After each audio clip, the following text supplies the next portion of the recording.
2028학년도 대학 입시가 어떻게 바뀌느냐에 대해서 얘기를 좀 하려고 해요. 고교학점제는 사실은 저희가 어떻게 할 수 없는 지점이 굉장히 많아요. 학교의 선택이죠. 그러니까 저희가 어떻게 선택하고 다니는 학교의 교육 과정이기 때문에 크게 이제 흔들 수가 없는데, 이제 입시는 조금 더 다르게 준비를 할 수 있는 바라보는 각이 있을 수도 있습니다.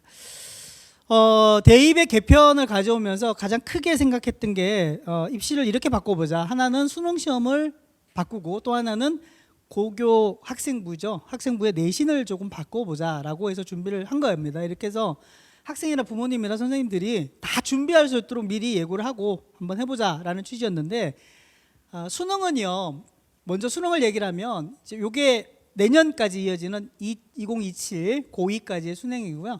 이제 고1부터 달라지는 수능인데, 보시면 가장 핵심적인 거는 선택 과목이 없어지고 동일한 수능 과목을 모든 수능 시험을 보는 모든 학생들이 똑같이 치른다라고 보는 게 핵심입니다.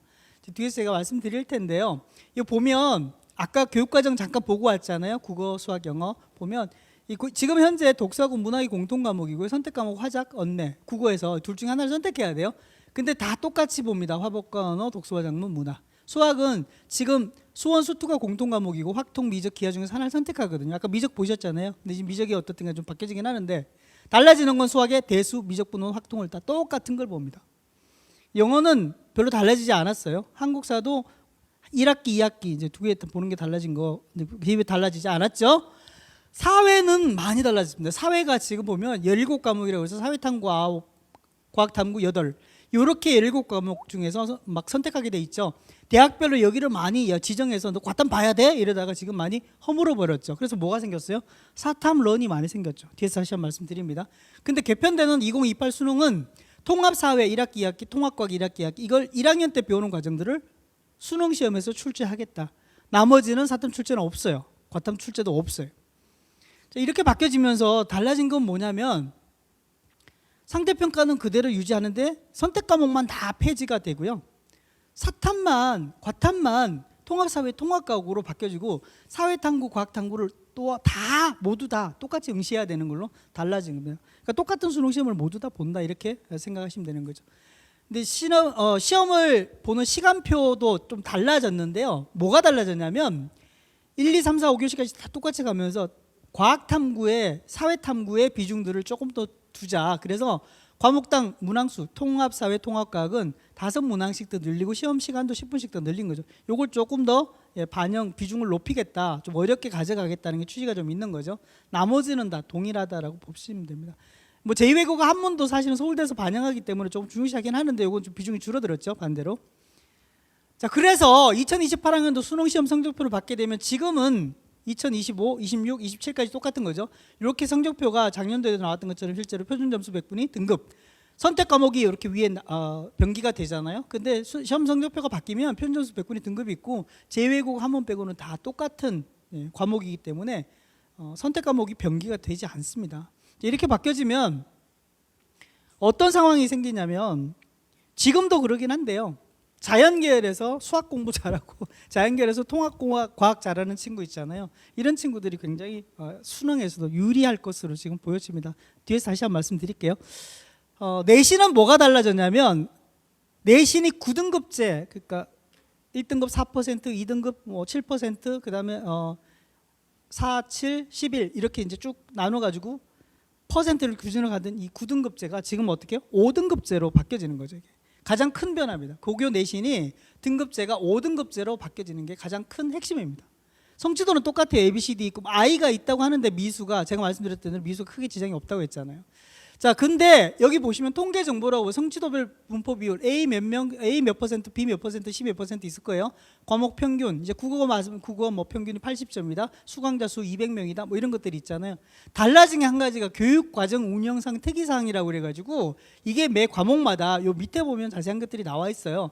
그러니까 지필평가, 수행평가의 비중을 어떻게 하는지, 수행평가의 영역명이라든지 성취도별 분할 점수, A가 몇 퍼센트 나오고 B가 몇 퍼센트 나오는데 그 점수가 어떻게 되는지, 이런 것들을 특이사항들을 작성하라고 되어 있는 거죠. 왜 그러냐면 이 교육과정 운영 자체가 학교마다 다르게 되고, 고교학점제에서도 아이들한테 또는 학교 전체가 유리하게끔만 만들지는 말라라고 지금 얘기를 하는 거거든요. 근데 이게 어느 정도까지 고교학점제에서 교육과정을 조금 더 제대로 운영할 수 있도록 좀 규정할지 아니면은 조금 방향을 잡아줄지는 모르겠습니다만은 어쨌거나 이렇게 이제 변경을 하라는 게 이전에 없던 교육과정에서 새로 생긴 거라고 보시면 될 것 같고요. 어떻게 보면은 이 교육과정을 운영하고 내가 선택한 과목에서의 좀 유불리 정도는 이걸로 어느 정도까지 많이 조금 해소가 될 수도 있다라는 생각이 좀 들긴 합니다. 근데 어쨌거나 제대로 저도 지금 적혀져 있는 과정들을 잘 못 봐서요. 지금 고1이잖아요. 고2, 고3까지 가서 제대로 나온 학생부를 한번 봐야 알 것 같아요. 고3 때. 이게 이제 수시에 어떻게 작용을 할 수 있을지는 한번 지켜봐야 될까. 어떻게 이렇게 적도록 되어 있긴 합니다.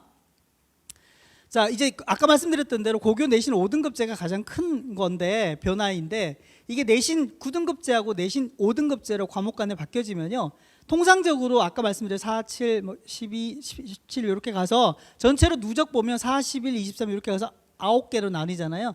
이게 5개로 나뉘다 보니까 아무래도 1, 2등급을 합한 정도의 비중이 5등급제에서 1등급이 되고 3, 4등급을 합한 그런 비율 자체가 2등급이 되고 이렇게 달라진다고 보면 될 것 같아요. 이게 보면 별로 어렵지 않을 것 같은데 맨 아래 보시면 상대평가 5등급제 적용 시 평균 석차 등급 1등급자 해당자는 10,000명 내외로 예상된다고 그랬잖아요. 이게 적은 게 아니죠.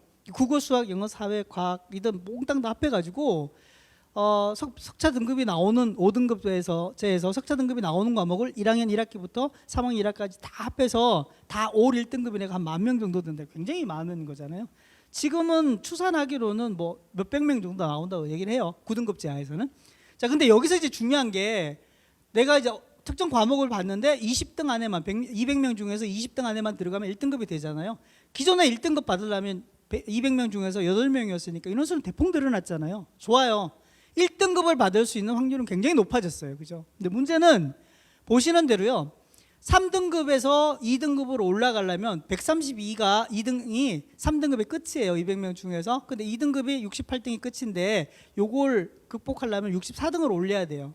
근데 9등급제하에서는 4등급에서 3등급 한 등급 올리려면 80등에서 46등까지 똑같이 보면 34등을 올리면 돼요. 그죠? 이게 굉장히 큰 함정인데 만약 내가 1학년 1학기 때 지금 성적표를 받아보셨을 거잖아요. 받아봤는데 다 3등급이에요. 그러면 4등급으로도 잘 안 떨어질 거예요. 근데 또 반면에 어떻게 해요? 2등급으로도 잘 안 올라갈 거예요. 항상 3등급이 그냥 꾸준하게 있을 거예요. 근데 9등급제에서는 내가 4등급, 5등급을 받았잖아요. 공부를 좀 하면 등급이 올라가는 게 보여요. 아이들 입장에서는 어떻게 해요? 그래도 동기부여가 되고요. 희망이라는 게 생기고 기대라는 게 있잖아요. 기대라는 게. 근데 여기서는 5등급제에서는 참 힘들어요. 그래서 1학년 1학기 과정을 거쳐 오셨지만 제가 뒤에서 얘기하는데 1학년 2학기 때는 조금 전략을 달리해서 국어, 수학, 영어, 뭐 통합사회, 통합과학 5과목일 텐데 이 중에 한 과목은 어떻든 간에 제대로 잡고 등급을 하나 올리는 거를 고민을 좀 해야 돼요. 1학년 1학기하고 1학년 2학기 성적이 좀 달라질 거잖아요. 그래야만 아이도 이제 스스로가 뭔가를 해볼 수 있는 뭐 성취감도 생길 거고 또 자기 효능감도 생길 거고 뭔가 해보자 이런 게 생길 거잖아요. 근데 그게 안 되면 굉장히 힘들어지는 구조가 가고요. 아까 말씀드렸잖아요. 얘가 일반 선택, 진로 선택 이렇게 계속 가면 과목 수가 더 많이 늘어나잖아요. 이제는 막 과목 수 때문에도 허걱대요. 등급 올리기는 굉장히 힘들어진다. 그래서 1학년 2학기 때 어떻게 뭔가 한번 선순환 구조로 갈 수 있는 과목을 등급을 향상시킬 수 있는 과목 등급을 향상시킬 수 있는 걸 한번 고민해야 된다 이렇게 말씀드릴 수 있고요. 기본적으로 5등급제에서는 등급 간의 간극이 굉장히 높고 비율이 크기 때문에 한번 등급에 그 등급에 안에 들어가면 등급이 올라가기도 힘들지만 내려가기도 어렵다라고 보시는 게 맞습니다. 9등급제 하에서는요. 예를 들면 인원이 13명인 과목에서는 이런 비중으로 들어가고 인원수로 나눠보면 1등급이 하나 나오고 9등급도 하나 나오고 이렇게 13명이 나눠지는 구조거든요. 근데 보시면 5등급제 하에서는 예를 들면 15명 정도라고 보면 5등을 봐도 5명도 봐도 되지만 1, 2, 3으로 나눠지면 5명이 시험 보면 1등급 하나, 2등급 하나, 3등급 하나, 4등급 2개, 그다음에 2명, 5등급 없어요. 15명이면 2등급, 1등급 2, 뭐 이런 식으로 쭉 가잖아요. 이게 이런 식으로 배분이 될 수밖에 없는 구조거든요. 근데 보면 어떻든 간에 상위 등급은 많이 나와요. 1등급이 많이 나올 수밖에 없는 구조로 가고 참고로 보시면 될 것 같은데요. 우리 아이의 과목에 1학년 때 봤더니 지금은 200명 넘는 학교도 잘 없어요. 과목당 똑같이 다 똑같은 과목을 배우니까 고1 때는. 그래서 한번 보시고 난 다음에 어느 정도 숫자가 나오는지를 보고 네, 과목별로 어떻게 성적을 올려야 될지는 고민도 좀 필요한 거죠. 자, 부산에서요 대단한 자료를 하나 냈어요. 부산시 교육청에서 5등급제하고 9등급제의 1학년 1학기 때 성적을 가지고 이런 통계치를 내놨어요. 부산 전체예요. 전체인데 보니까 자, 우리가 해보니까 3학년 1학기 때까지 추정을 해보니까 대략 누적 100분이 그 다음에 9등급제 성적 5학기 평균, 그 다음에 5등급제 1학기 평균인데 이걸 5학기로 늘린 거죠. 그래서 연결시켜 보니까 9등급제일 때는 누적 100분이라고 전체 0.5%는 1.22등급, 0.75는 1.29, 1%까지는 1.38 이렇게 나눠지잖아요. 5등급제에서는 여기까지가 안 나눠져요. 그러니까 1.38 9등급제인 게 그대로 1%인 걸로 있는 거예요. 다 1등급인 거죠. 그러니까 이게 보면 이게 장난 같지 않은 장난이 생기는 거죠. 여기도 1.00이죠. 1.16, 1.33, 1.50, 1.66이에요. 소수점 두째 자리까지가 굉장히 눈에 띄게 들어오는 거죠. 보시면은 20% 가까이까지가 다 2등급이에요. 기존에는 9등급제에서는 3.4등급 정도죠. 이게 의미 있는 등급이거든요. 3, 4등급까지 되면 인서울의 어떻든 대학을 갈 수 있는 구조예요. 근데 지금 5등급제에서는 2.5등급이나 2등급 정도로 가는 거죠. 그러니까 우리 아이는 왜 2등급일까 이렇게 이제 생각하실 수 있는데 굉장히 잘하는 등급이라는 거죠. 1등급 후반도 굉장히 잘하는 등급이라는 거죠. 그러니까 오해하시면 안 되는 거죠. 5, 1등급 나와야 되는 거 아니야? 5, 1등급 천만의 말씀입니다. 굉장히 어렵습니다. 과목 수가 더 많아져서. 그래서 이것도 사실은 지금 현재 1학년은 1학기까지밖에 안 해본 거잖아요. 근데 3학년 1학기까지 해보면 이게 이론적인 거고 계산에 의해서 나온 점수이기 때문에 또 더 달라질 수도 있어요. 더 내려갈 수도 있다는 겁니다. 올라갈 일은 만무할 것 같아요. 그래서 제가 존경하는 교장 선생님 한 분 계시는데 현직에서 물러나셨는데 그 자료를 가지고 이렇게 정리를 한번 하셨어요. 40만 명 중 석차는 수능 시험을 한 40만 명 본다고 하면 아까 0.05%까지 가면 200등이거든요. 200등은 서울대 의대예요. 이거는 저희가 이제 배치 작업할 때 상식적으로 전국에서 수능 시험 성적 봐서 쭉 봐서 200등까지 오는 친구들은 서울대 의대에 동시에 붙는다라고 보는 거예요. 한 4대 1 정도의 경쟁률을 가지고 있으면 배팅해서. 그러니까 실제로 이제 이렇게 적용을 해서 배치표를 만들었던 뭐 이런 건데 자, 이런 기준으로 놓고 보면 수시에 들어갈 수 있는 등급으로 보니까 서울대 의대는 1등급이라 해야 돼. 5등급제에서는. 물론 9등급제일 때도 1등급이었어요. 자, 쭉 내려가서 보니까 그러면은 우리가 일반적으로 이야기하는 서울대 끝 정도 되는데 어느 정도 될까 보니까 서울대 끝 정도 문과긴 합니다만 보니까 1.16등급이에요. 그러니까 9등급제에서는 1.8등급, 2등급이 좀 안 되는 등급이죠. 여기까지가 2.85 누적 전국의 퍼센트니까 11,000등 정도 되는 거예요. 서울대의 전체 지금 그 정원이 3,500명 정도 돼요. 3,300명 정도, 3,500명 정도 되는데 그 인원의 지금 한 3배, 4배 되는 거잖아요. 이거 11,000 정도까지면 스카이가 이 정도까지 옵니다. 3,000명, 4,000명, 4,000명 정도 하면은 이 정도 인원이거든요. 물론 여기 이제 의대가 많이 포함되어 있죠. 6,000명, 의대, 치의대, 한의대, 수의대, 약학까지 하면 한 6,000명 정도가 되는데 이제 거기까지 포함하면 6,000명의 만이니까 여기 정도까지도 사실은 요 중간에 틈 정도도 갈 수 있는 거죠. 그러니까 5등급 제하에서 1.2등급이나 1.3등급 정도 받아도 내신 기준으로 보면 수시 모집에서도 스카이나 또는 뭐 의치 한의에 수의에 약학까지 갈 수 있는 구조가 지금 되는 겁니다. 근데 우리는 지금 뭐밖에 안 해봤죠? 1학기밖에 안 했어요. 2학기도 없고 앞으로 없잖아요, 그죠? 그러니까 어떻게 될지 잘 몰라요. 이게 맞는가?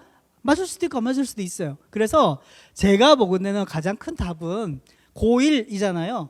끊임없이 고민해야 될 것은 지금은 고1 때부터 뭐 진로 탐색해가지고 과목 선택해가지고 구조 잘 놓고 난 다음에 가는 것보다는 기본적으로 내신에다 뭔가 몰입을 한번 해봐야 돼요. 내신에다가.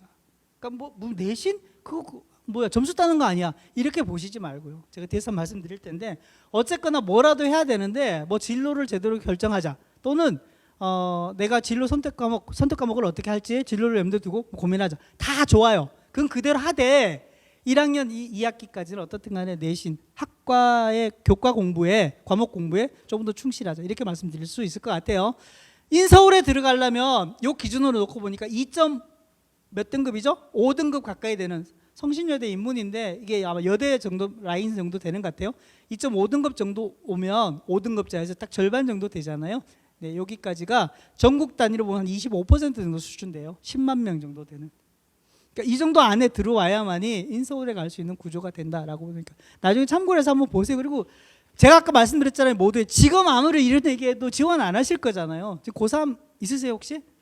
안 하실 거잖아요. 그러니까 조금 더 놓고 보고 지켜보고 계셔도 되는 거고요. 그냥 이렇구나라고 생각하시면서 제가 말씀드렸던 대로 이 내신 등급을 어떻든 간에 최대한 좀 올리는 구조로 고민을 좀 해보자. 이렇게만 생각하셔도 전혀 무방합니다. 현재까지는. 자, 전체 교육 과정에서 과목을 보니까요. 국어, 수학, 영어, 사회 참고로 보세요. 이렇게 수능 출제 과목이 있어요 앞에. 그 다음에 상대평가 석차 등급 미기재가 되는 것은 융합 선택 과목이죠. 사회하고 과학에 주로 이렇게 개설이 되는 과목이라고 보시면 될 것 같고요. 네, 나머지 과목도 좀 참고로 보시면 될 것 같습니다. 참고로. 자, 그래서 대입 개편하면서 지금 이슈가 됐던 게 굉장히 많았어요. 질문에도 있는데 이건 뭐 정답이라기보다는 이렇게 생각할 수 있다고 이렇게 이제 얘기하시는 입시 전문가들이 많다 이런 정도로 보면 됩니다. 특목고 자사고하고 일반고 두 개 비교하면 어디가 유리하냐? 제가 볼 때 일반고 유리합니다. 요건 약간 검증이 됐는데 지난해 지금 현재 고1 된 학생들 있잖아요. 특목고에 그래도 내로라는 학교에 몇 군데 빼고는 자사고도 마찬가지입니다만 경쟁률이 드라마틱하게 많이 높지 않아졌어요. 그러니까 2025학년도에 비해서 2026학년도겠죠. 4학년도에 비해서 5학년도래. 경쟁률이 굉장히 높지 않았어요. 일반고가 오히려 더 경쟁률이 높아진 학교가 몇 군데 있었고요. 근데 그 뭘 의미하냐면 내신에 대한 부담이 일반고보다는 특목고에 여전히 있다는 거죠. 그러니까 특목고 가서 내신을 잘 못 받으면 2028학년도 대학 입시에서도 여전히 불리하다는 게 기재에 깔려 있는 거죠. 아마 올해 지원을 봐야 될 텐데 제가 볼 때는 크게 다르지 않고 똑같이 거의 가고 있는 상황이라고 보이긴 합니다. 그 다음에 또 한 가지 달라진 건 수능 공부가 굉장히 중요해지는 상황이 됐어요. 기존에는 수시 대비하면서 학생부만 해도 된다라는 게 전제였는데 수능 공부가 조금 더 중요해지는 상황이 됐어요. 뒤에서 말씀드릴게요. 자, 상대평가. 고교 학점제인데 왜 상대평가 들어왔느냐 이런 얘기 많이 하잖아요.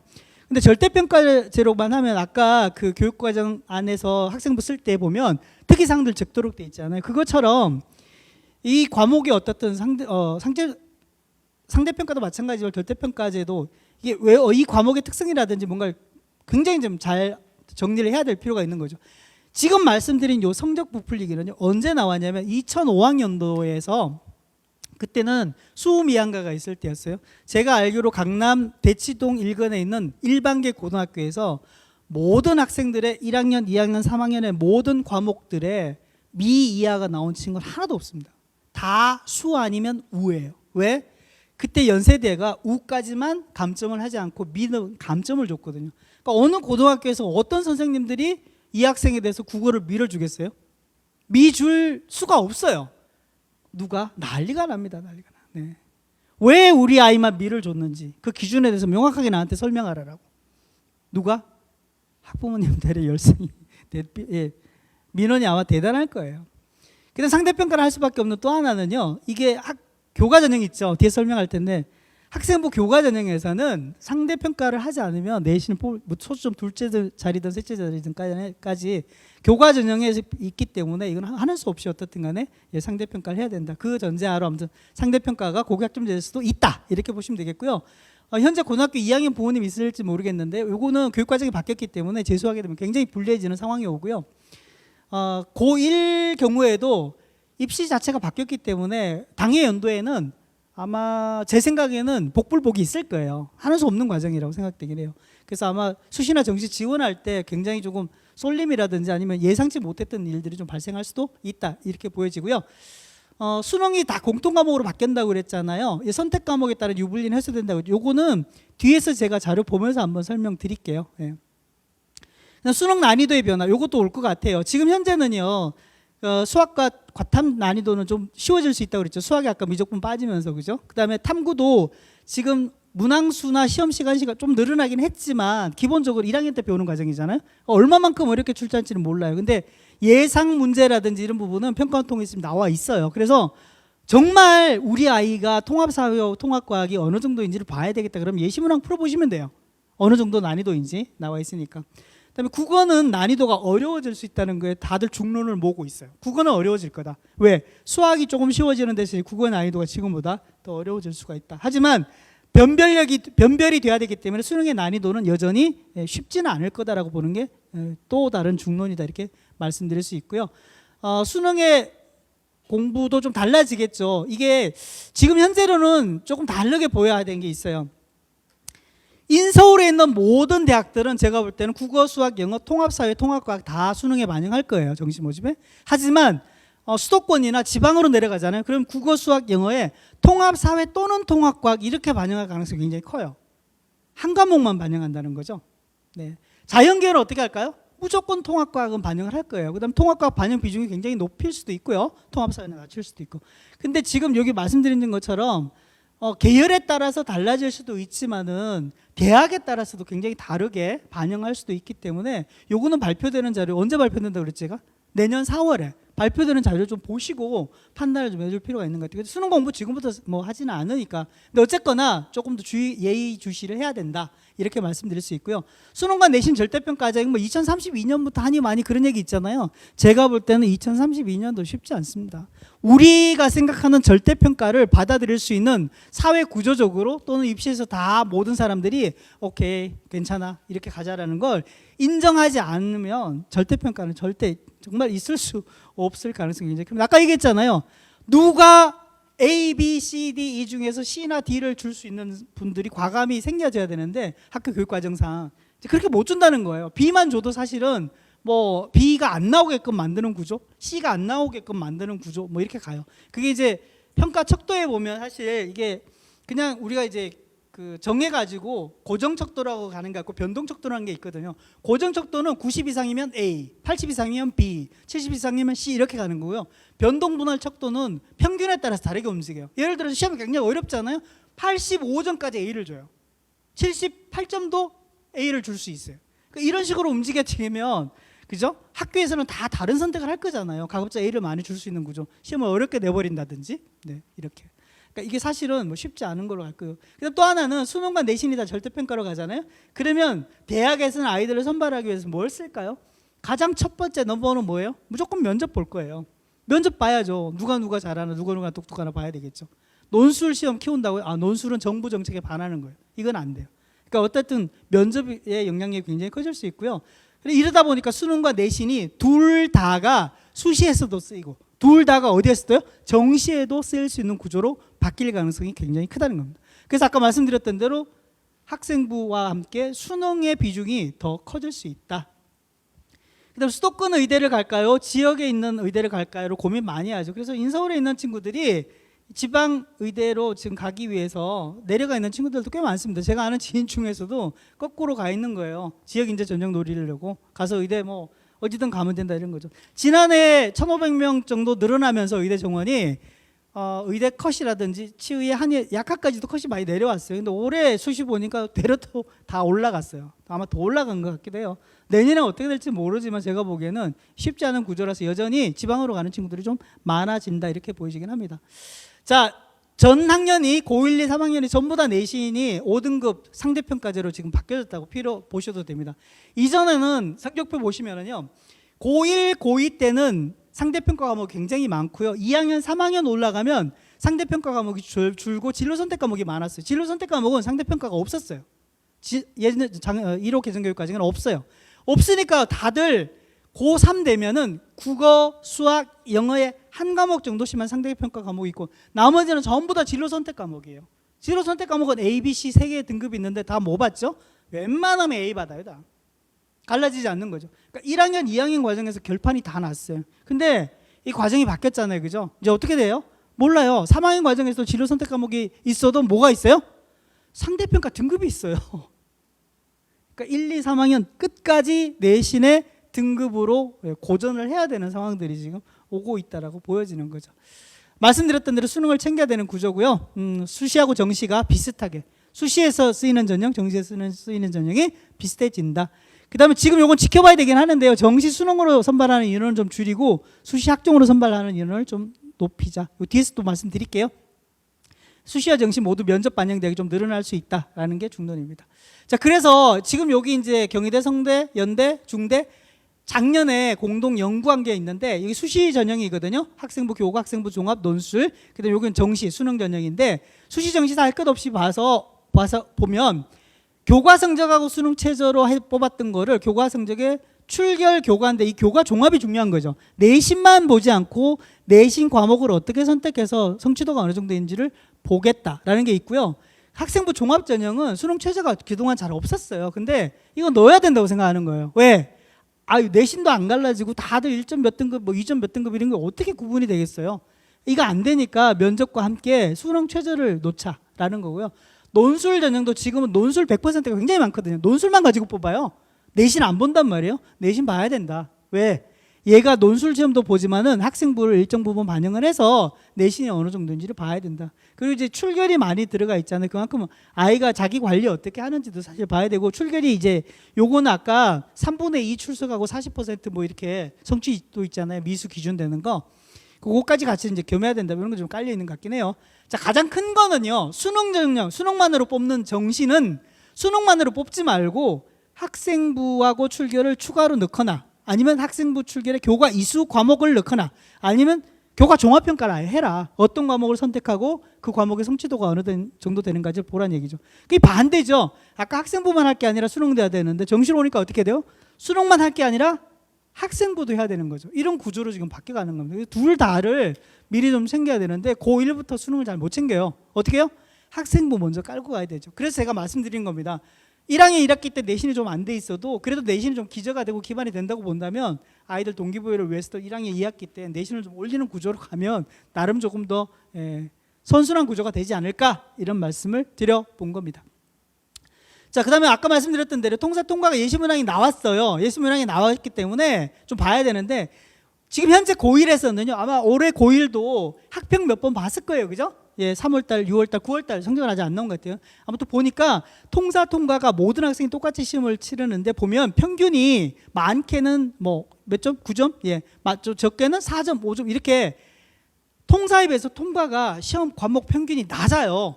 어떻게? 어렵다는 얘기예요. 똑같은 아이들한테 출제를 해서 시험을 보더라도. 그러면 기본적으로 통합과학이 어렵게 출제되는 거 아니에요? 그렇게 볼 수도 있어요. 근데 통합과학을 통합사회에 비해서 일부러 어렵게 내지는 않겠죠. 이 두 과목 자체를 비교하면 통사에 비해서 통합과학이 어렵다는 것은 기정사실이에요. 참고를 해야 되는데 왜 이런 말씀을 드리냐면, 통합과학은 앞으로 이제 물화생지로 하면 과목이 나눠지잖아요. 또 진로 선택 과목으로 나눠질 거예요. 그러니까 공통과학에서 어느 정도까지 감을 잡고 챙겨놓지 않으면 가면 갈수록 어려워진다. 위기가 있는 과목이다. 이렇게 참고로 말씀을 드립니다. 그래서 보면 대입 전형 요소에 수능, 학생부, 논술, 면접이 있잖아요. 수능이 학생부 5등급제니까 동점자가 많고 1등급이 많으니까 수능이 좀 더 중요해지고 면접이 더 중요해진다. 이렇게 볼 수 있고요. 일반고가 계속 유리하긴 한데요. 이전에 비해서 특목 자사고가 더 나아지겠죠. 왜? 1등급 숫자가 늘어났으니까 4%, 10%로 늘어났잖아요. 그러니까 특목고 안에서도 예전에 1등급을 못 받던 애들이 1등급 받는 친구들이 많아진 거예요. 당연히 유리할 수밖에 없어요. 그럼에도 불구하고 1등급 못 받을까 두려워서 특목 자사고 지원은 잘 안 한다는 얘기죠. 네. 그 다음에 이제 일반고에서도 특목고 교육과정을 놓고 운영을 할 수 있잖아요. 그죠? 그러니까 굳이 갈 필요 없다. 이렇게 많이 보여지고요. 졸업보다는 재학생이 당연히 연도는 좀 유리하겠죠. 그 다음에 교과, 종합, 정시, 학교별로 좀 일반 차이는 있는데 일반고는 교과에서 굉장히 유리하죠. 특목고 가서 교과 전형 챙길 수는 없잖아요. 그죠? 그 다음에 수능 영역별로 보면 수학이 가장 중요하긴 한데 어떻든 국어가 많이 올라오고요.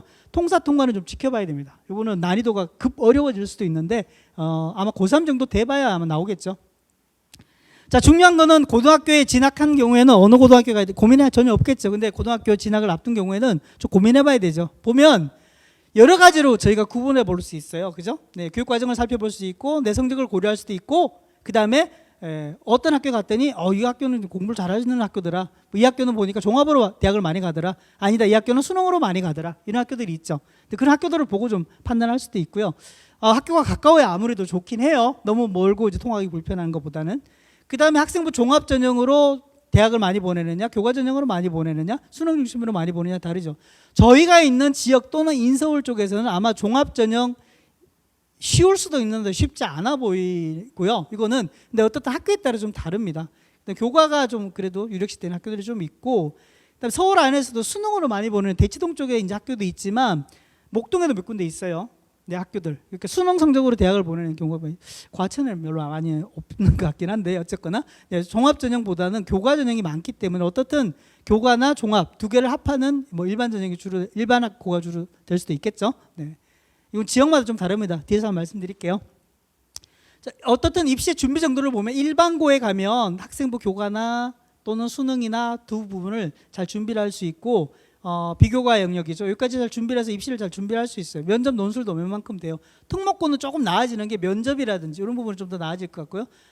특성화고 참고로 보시면 될 것 같아요. 나머지 학교들은. 네. 전형 유형과 학교 유형에 따라 가지고 어떻게 구분해 볼 수 있느냐 이런 차이고요.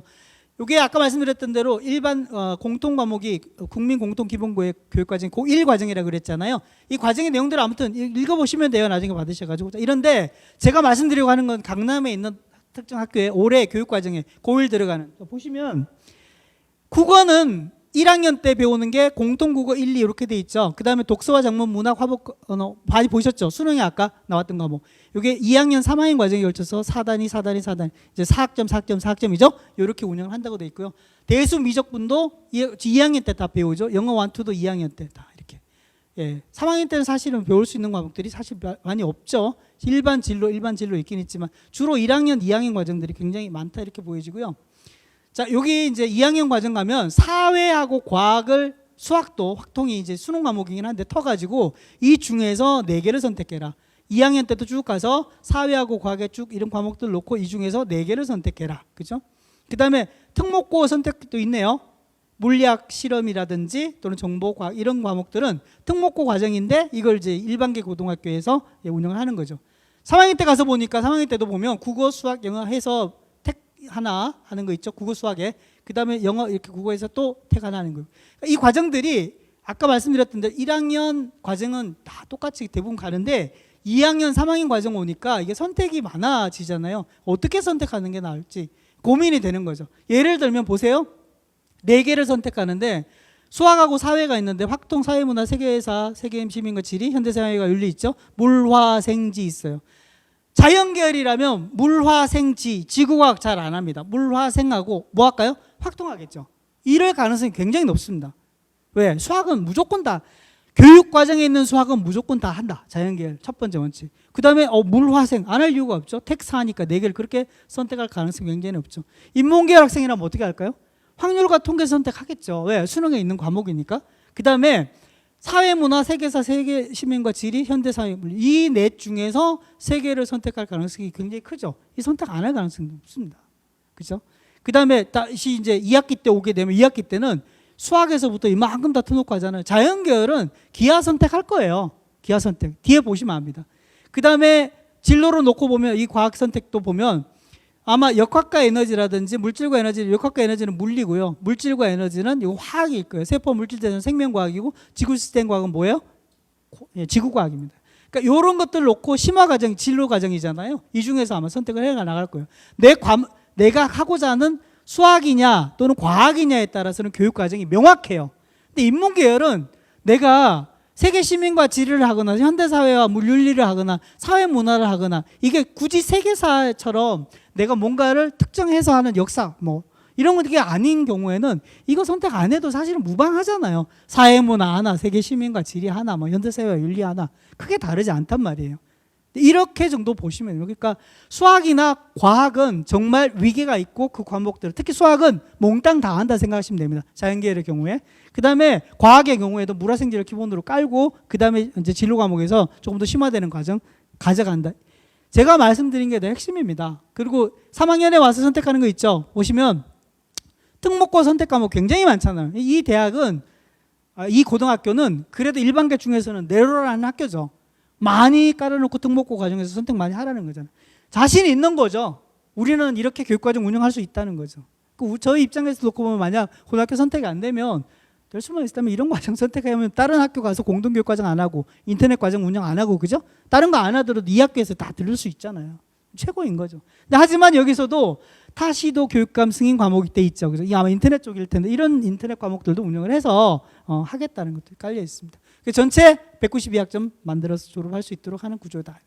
요거는 지금은 고1들은 어차피 이제 시작이 됐잖아요. 하지만 중3, 중2들은 좀 한번 지켜보시고요. 교육과정이 어떻게 운영되는지를 해서 고등학교 선택하실 때 교육과정을 한번 고려하셔도 됩니다. 충분히 가능한 얘기입니다. 대학을 놓고 봤더니요. 대학은 지금 진로 선택 과목 어떻게 선택해야 되느냐 이런 걸 놓고 2가지 정도 얘기를 해요. 첫 번째, 서울대 쪽 얘기를 이렇게 보면 이전보다 서울대는 많이 완화됐어요. 무슨 소리야? 고교학점제는 아이들이 자기 기본적인 진로 성향이라든지 내가 하고 싶은 거에 따라 가지고 학업 역량 기준으로 과목 선택 자유롭게 하는 건데 대학에서 과목을 지정하면 되겠어? 안 돼. 라고 하는 측면 하나 있고요. 또 다른 측면에서는 무슨 소리야? 그래도 고교학점제인데 아이들이 갈팡질팡 부모님들이 선생님들이 어떤 과목을 선택하는 게 좋을지 모르는데 과목을 정해줘야지 대학에서 이런 정도의 가이드를 해야 되지 않아? 라고 보는 크게 두 부류로 나누어진다고 보시면 됩니다. 이제 그런 것들이 있고요. 대학마다 이런 것들이 주요 대학들은 이제 발표가 됐어요. 홈페이지에 많이 나와 있더라고요.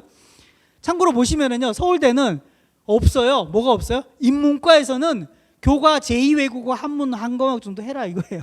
외국어 하나 하든지 한문 하든지 그냥 한 과목만 하면 돼. 그죠? 자연계는 다르죠. 아까 말씀드렸던 대로 수학은 보세요. 기하나 미적분 투 해라 웬만하면. 그 다음 기하 또는 미적분 투 해라. 단, 간호, 치예 뭐 이런 거 정도. 나머지는 보시면 과학에 전부 다 내가 모집단이 이 전공이잖아요. 학과하고 이 과목과의 연계성이 굉장히 높아요. 해야 되는 거예요. 물화생지하고 그 다음에 선택 과목에서도 세포 물질대사 생물의 유전 뭐 이런 거. 의과대학이잖아요. 당연히 해야 되잖아요. 그죠? 요거처럼 전공이라든지 모집단의 연관성이 높은 걸 지정해서 이렇게 하라는 거죠. 서울대 굉장히 심플해졌어요. 이거 아닐 때는 권장 과목, 핵심 권장 과목 나눠가지고 좀 괴롭혔거든요, 아이들을. 근데 지금 오히려 더 심플해졌어요. 근데 경희대는 그렇지 않죠. 이게 보면 여기 학교 보세요. 확률과 통계를 죄다 넣었어요. 이전에는 없었는데 이게 필요하겠더라라고 보는 거죠. 그 다음에 이 개정교육과정입니다. 핵심 과목하고 권장 과목 보면 얘도 물리잖아요. 당연히 역학과 에너지, 전자기와 양자 해야 되겠죠. 이게 진로 선택 과목이요. 그 전에 물리 해야죠. 아까 말씀드렸죠. 통합학 다음에 물리하고 역학, 에너지, 전자기, 양자 가는 게 위계거든요. 이거 이렇게 가야 되는 게 맞는 거죠. 더 하려거든 뭐 할래? 화학과 관련되는 거 하고 그 다음에 물질과 에너지 진로 선택 과목이거든요. 일반 선택, 진로 선택 과목 이렇게 해라라고 권하는 거죠. 그래서 제가 보건대는 이 과정들을 이 내용들을 보면 거의 대부분이 모아지는 거고요. 아까 말씀드렸던 수학하고 과학은 내가 하고 싶은 분야나 이런 쪽으로 가는 거죠. 이런 말씀하실 수 있죠. 없는데 우리 아이는 물화생지 중에서 특정하지 않아라고 하면 어떻게 해야 돼요? 내가 하고 싶은 분야나 아니면 학교에서 인원수가 좀 많은 쪽 뭐 이런 쪽을 골라서 그냥 가시는 게 일반적인 거로 가면 됩니다. 근데 한 가지 지구과학으로 가게 되면 굉장히 좁아집니다. 네, 좁아지고요. 범용적으로 가려면 물리나 화학이 가장 무난하고요. 생명과학도 생각하시는 만큼 넓지 않습니다. 광범위하게 선택할 수 조건이 안 됩니다. 그래서 어렵더라도 물리, 화학을 하시는 게 낫고요. 아니면 물리, 화학, 생명과학 정도 해놓고 난 다음에 일반 선택은 그 다음에 어떻게 할지만 좀 고민하시면 되고요. 만약에 우리 아이는 자연계열 성향 아니야. 어떻게 해야 돼요? 화학이나 생명과학 또 뭐 이렇게 하시고요. 인문에 있는 과목 있죠. 아까 뭐 사회, 세계사 아니 뭐 사회문화 뭐 이런 정도를 선택해서 둘 놓고 가는 것도 괜찮고요. 아니야 이건 아닌 것 같아. 그러면 물화생 놓고 한 과목만 사회문화를 타고 가든지 그죠? 이렇게 타고 와서 나중에 가시다가 한쪽으로 또 몰아가는 방법도 있거든요. 왜? 과목의 성향이 뚜렷하게 정해지지 않은 것들이 아이들이 결정할 수 없는 구조잖아요. 대학에서 충분히 이해해요. 그래서 질문에 나와 있었어요. 그럼 어떻게 해요? 자유전공이라든지 학과하고 상관없는 전공과 상관없는 그런 모집 단위가 있잖아요. 그죠? 대학 단위로 뽑는다든지 계열 단위로 그런 학과들은 내가 뭘 선택했는지하고 상관없어요. 근데 두루두루 과목만 챙겨서 공부 잘하는 친구들을 일단 뽑아놓고 보자는 거죠. 네. 그래서 이제 이 경희대처럼 이렇게 이제 운영하는 대학이 있고 동국대는 보면요. 이게 인문 문과도 보면 과목 자체를 좀 정해놨어요. 이런 모집 단위는 이런 과목들을 고등학교에서 선택해서 하고 오면 좋아 뭐 이런 거잖아요. 근데 이것도 너무 어렵게 안 보셔도 될 것 같아요. 경제하려면 수학하고 와야 되잖아요. 경제하는데 고등학교 경제 과목하고 오면 더 좋죠. 그죠? 뭐 이런 거예요. 보시면은 일본학과 하는데 일본어 있으면 더 좋잖아요. 그죠? 뭐 이런 거예요. 크게 우리가 생각하는 상식 범위 안에서 벗어나지 않는다라고 보시면 될 것 같고요. 나머지 과목들도 좀 참고해서 보시라고 제가 해놓긴 했습니다. 요게 정해지면 편한데 그렇지 않으면 두루두루 쓸 수 있는 과목들을 많이 선택해야 되고요. 그게 지금 여기 보면 열린 전공학부 있잖아요. 그죠? 문과. 이게 그런 학과 의미거든요. 모집단위요. 국어, 영어, 사회문화, 정치, 법 죄다 있어요. 그죠? 아무거나 선택해도 상관없다 그냥. 네. 근데 이과는 좀 달라요. 아까 말씀드렸던 대로 수학이냐 또는 과학이냐에 물화생지 정도를 놓고 판단하면 될 것 같고요. 여기도 보세요.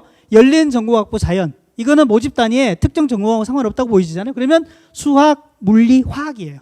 말씀드렸잖아요. 이게 가장 범용적이고 무난한 거예요. 어렵다고 물리 어렵다고 하지 안 한다 뭐 이런 생각하지 마시고. 그다음에 동대는 보니까 또 자료 발표를 했는데요. 이것도 좀 도움이 돼요. 자, 합격자들 보니까 여기 열린 전공학부잖아요. 가장 많이 선택한 게 사회문화 선택하고 왔어요. 생존 선택하고 왔어요. 그죠? 인문의 열린 전공학부예요. 여기도 하나 참고로 볼 수 있네요. 그죠? 사회문제 탐구 여행지리 많이 선택하고 왔더라는 거. 자연계는 보니까 수원, 수도 당연히 했겠죠. 미적, 확동까지 또 기하까지 하고 온 친구들이 굉장히 많죠. 합격자들 중에서. 그러니까 일반적으로 다 이만큼 다 선택해서 하는 거예요. 이 열린 전공학부의 자연계열로 수학과목 이수한 걸 보니까.